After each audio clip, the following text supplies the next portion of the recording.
মিলিয়ে বেশ সুন্দর লাগছিল। সব দিকটা ঘুরে ফিরে চলে গেলাম বাচ্চাদের খেলার দিকে।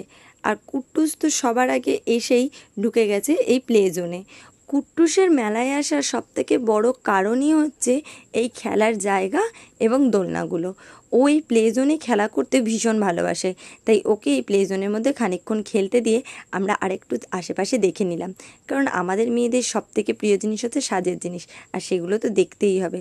বাচ্চা নিয়ে সেটা সম্ভব হয় না, তাই ওকে প্লে জোনে বিজি রেখে আমরা একটু এদিক ওদিক ঘুরে নিলাম। প্লে জোনে খেলার টাইম ছিল 10 মিনিট। সেই 10 মিনিট পর এসে আমরা যখন ওকে বেরিয়ে আসতে বলছি, ও কিছুতেই বেরিয়ে আসবে না।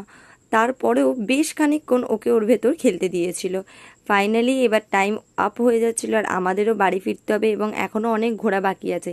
সেই জন্য ওকে আমরা জোর জবরদস্তি বাইরে বের করে নিয়ে এলাম। কিছুতেই আসবে না, এক প্রকার প্রায় কোলে তুলে জোর করে নিয়ে ওর বাবা ওকে এসেছে।